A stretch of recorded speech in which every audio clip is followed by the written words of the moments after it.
Remue ménage.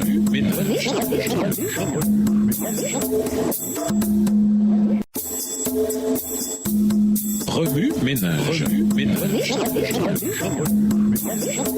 Bienvenue dans votre émission Remue ménage. Nous voilà la leçon de dimanche, intérioriser, éviter les pièges. Pour nous offrir à Dieu un sacrifice vivant, voici un élément clé, une compréhension précise de nous-mêmes. Pour ce faire, nous devons veiller à ne pas avoir une trop haute opinion de nous-mêmes. Et nous ne devons pas nous dénigrer non plus. Or, il semble que nous tombions généralement dans l'un ou l'autre de ces pièges. Nous nous enflons d'orgueil ou laissons le désespoir nous envahir. Plutôt que de tomber dans l'un ou l'autre de ces pièges, efforçons-nous de nous évaluer personnellement avec précision. Romains 12, verset 3. Une telle évaluation n'est possible que lorsque nous nous sondons par rapport au don de la foi que Dieu nous a accordé. Romains 12, verset 3. Par la foi, nous pouvons éviter la double erreur de l'orgueil et du dénigrement de soi. La foi authentique en la mort de Jésus exige une admission franche de nos péchés, ce qui évite l'orgueil. En outre, une telle foi nous aide à mieux apprécier notre valeur infinie et à éviter le piège du dénigrement de soi, ce qu'Ellen White résume admirablement en ces termes. Une des raisons de leur échec, c'est qu'ils manquent de confiance en eux-mêmes, oubliant le prix infini payé par le Christ pour les racheter. Texte tiré du livre Message à la jeunesse au chapitre 57 à la page 190, livre écrit par Ellen G. White. Par la foi, nous acceptons notre statut de pécheur pardonné, ce qui nous rend à la fois humbles et forts, puisque nous sommes tous rachetés par le sang du Christ. Nous sommes tous égaux en valeur. En tant que membres d'un seul corps, nous avons tous des fonctions uniques. Romains 12, verset 4. Aucun d'entre nous ne vit indépendamment des autres. Romains 12, verset 5. Comme les parties du corps humain, chaque partie accomplit sa fonction unique.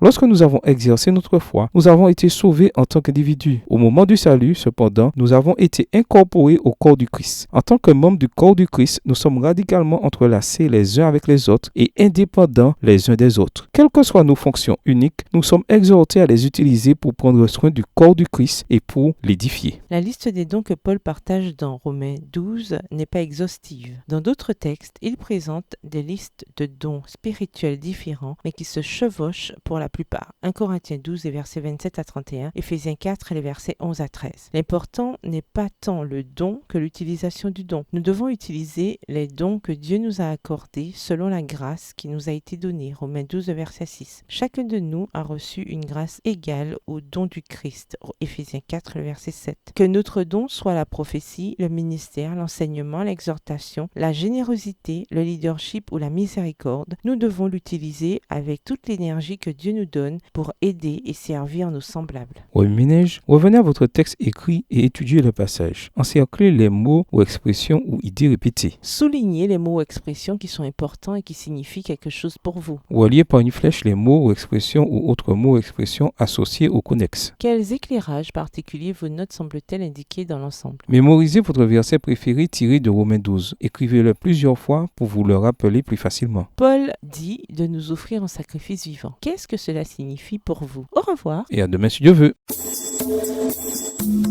Remue ménage.